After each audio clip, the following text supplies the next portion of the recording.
O Matheus Pereira explicando, falando daquele negócio de qualidade de vida, de querer criar o filho na Europa. Filho que vai nascer ainda, né? Uhum. E aí teve cruzeirense que ficou bravo. Obviamente, eu imagino que tem gente que entenda. Mas ele continua no Cruzeiro. Mas deixou claro, eu queria ter ido embora para a Europa. E para a Europa, pontua, né? Porque levantamos aqui o interesse do Palmeiras de contar com o Matheus, tentou de fato buscar a camisa 10, então agora fica um pouco mais claro como que naquele momento ele já tinha essa ideia, e é uma ideia, né, até então, pelas falas dele, um interesse muito pessoal, né? Pautado por uma escolha pessoal. E aí não tem o que a gente debater. O jogador, ele também é um ser humano que pensa no que é melhor para a família dele. E o Matheus entende que sair do Brasil, criar o filho na Europa é o que pode ser o melhor para a família dele. Eu não vejo, assim, grande problema. Também não. Ou motivo para o torcedor do Cruzeiro ficar bravo. Eu só acho... Ele faltou com respeito ao Cruzeiro? Não. Na minha visão, não. Mas a partir do momento que ele está no Cruzeiro, ele tem que retomar o bom futebol, né? Isso sim. E que não aconteceu agora, essa queda de rendimento. Já vem da temporada passada. Mas, estando no Cruzeiro, o Matheus ofereceu muito para a torcida. Foi um grande destaque, principalmente, do primeiro semestre do Campeonato Brasileiro. Precisa retomar. O principal problema é esse, né? A retomada da bola. E senão levanta suspeita, né? Acho que as críticas vêm justamente menos pelo pouco que ele vem jogando em relação ao que já jogou, do que propriamente sobre essa colocação, esse posicionamento. Ninguém pode culpá-lo.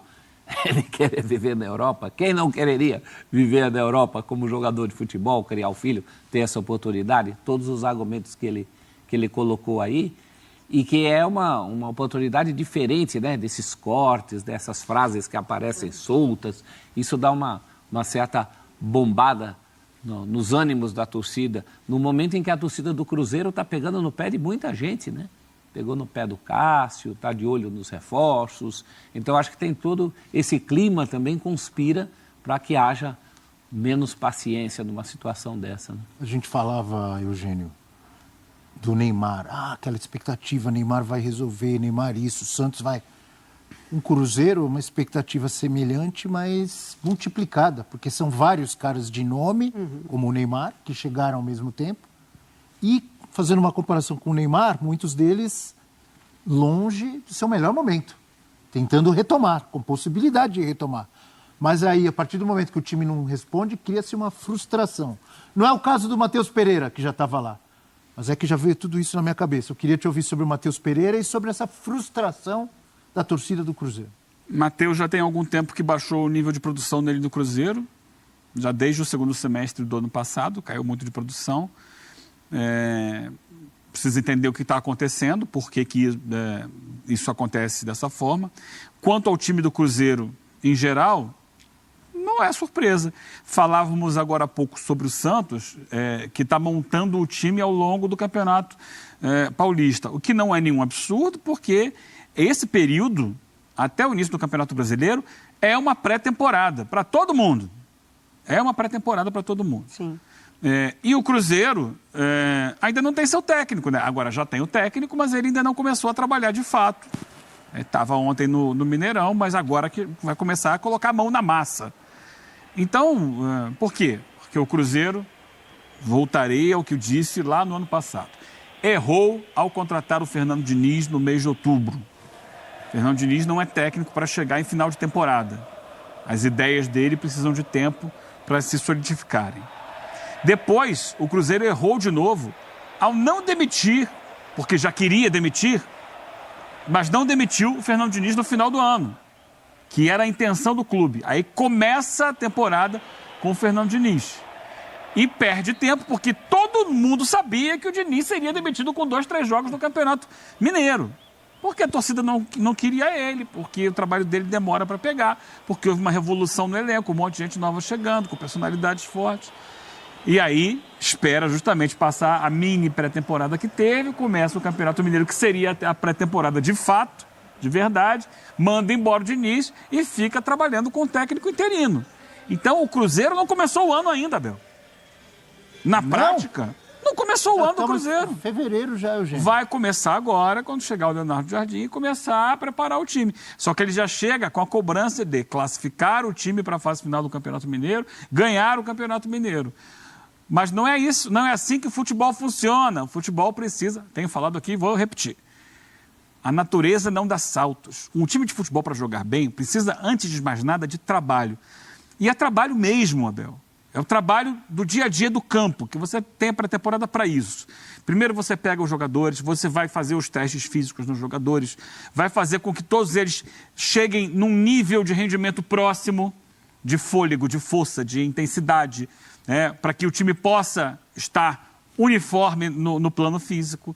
Você vai criar as bases táticas da equipe, qual é o posicionamento de cada um, qual é o papel de cada um na sua cobertura, de que forma o time vai marcar lá na frente, vai marcar no meio de campo, vai marcar atrás, vai alternar essa marcação, quem faz a cobertura de quem, quando sobe o lateral, quem é que vai... Isso tudo é dia a dia de treino, bola parada, como é que vai ser? Ontem houve sofrimento de bola parada lá do Cruzeiro. Você vai marcar como essa bola aérea, quem vai fechar na segunda trave quando o lateral entrar, isso tudo... não, no estalo, todo mundo já sabe. Não sabe. Quem vai bater a falta, quem vai bater o escanteio, que tipo de jogada ensaiada você vai fazer quando estiver na proposição ofensiva. Isso tudo se ganha, e mais, o conhecimento do jogador com o técnico. Como cada jogador vai exigir do técnico uma atenção específica. Isso tudo, por isso eu falo, a natureza não dá saltos. Dia a dia, nos treinamentos, na sequência de jogos. Aí vai chegar o Leonardo Jardim, tem um jogo, não sei se ele já dirige no meio de semana agora. O Cruzeiro precisa, no mínimo, de um empate para se classificar para a fase final. Acho que ele tem boa chance de se classificar. Poderia ter se classificado ontem com um empate. Não conseguiu. Eliminado o Atlético. E eliminado o Atlético. Perdeu o jogo, se tivesse vencido. Se tivesse vencido, isso. Aí ele vai classificar, vai chegar numa semifinal, que já é um nível de cobrança, de exigência técnica superior. Aí se perde... Aí já vai na conta dele, perdeu a semifinal, já chegou, não presta. Porque o Cruzeiro é dirigido com a paixão do torcedor. Uhum. O Pedro Lourenço parece muito bem intencionado, é um apaixonado, um senhor simples, que está botando dinheiro pra caramba no clube. Pôs a mão no bolso. Tá investindo, sabe, tem vontade de melhorar e tal. Só que às vezes toma decisões com o estômago. E de tudo que você falou, só um negocinho assim que eu mudaria. Você falou assim, o Fernando Diniz é um técnico que precisa de tempo para que as ideias dele... Todos eles, o Diniz mais. Todos eles, todos os técnicos. O Diniz mais porque as ideias dele são muito específicas. Exatamente. São muito próprias dele, então ele precisa de mais tempo. Porque além disso tudo que eu falei aqui, que é o básico do futebol, ele precisa incutir nos jogadores a coragem, a confiança para sair jogando lá de trás, porque é como ele gosta. Né? Você vê, a gente teve vários clássicos nesse final de semana, mundo afora. Inclusive lá em Madrid. Quase todos eles jogos amarrados, jogos truncados, jogos em que se viu pouco futebol, especialmente aqui no Brasil, porque é todo mundo em início de temporada. Uma maneira de você medir o estágio evolutivo de uma equipe é a partir de como ela sai jogando quando tem, por exemplo, um tiro de meta. O que você faz com o tiro de meta? Se você pega a bola e dá um bico lá para frente, por quê? Estou com medo de sair jogando desde a defesa. Porque você não precisa sair sempre como o Fernando Diniz, mas quando você sai pela defesa, é que você tem confiança, você já chegou num nível de desenvolvimento. Nos anos 80, 90, todo mundo tinha medo. Todo mundo dava bico para frente, mas hoje, você vê, o Atlético, ele começou dando bico. Depois, ele tentou 2 vezes sair por baixo. Numa delas, ele perdeu a bola, foi um chute do Dudu de fora. Na segunda, foi o lance da expulsão do Leão. Foi a segunda vez que o goleiro do Atlético, o Everson, não deu um bico para frente. Pegou e tocou a bola por baixo. E aí o Lianco domina a bola, para e pensa, no que ele para e pensa, o Dudu vem... O Gabigol vem e faz. Agora, ainda com a cotovelada do Gabigol, a jogada sai, é uma jogada de linha de fundo, que depois até o Atlético, no primeiro momento, nem reclama da cotovelada do Dudu. Reclama porque o Kaique Bruno chega rasgando o Natanael na entrada da área. Eles cercam o juiz para reclamar da falta no Natanael. E depois o Cássio ainda solta a bola, tem uma outra jogada no meio. Era a primeira jogada mais perigosa que o Atlético estava produzindo no jogo. Por quê? Porque ele conseguiu botar a bola no chão e sair trocando passo. Porque quando você pega a bola e dá um bico para frente, a tendência é que o adversário pegue essa bola e comece a construção da jogada dele.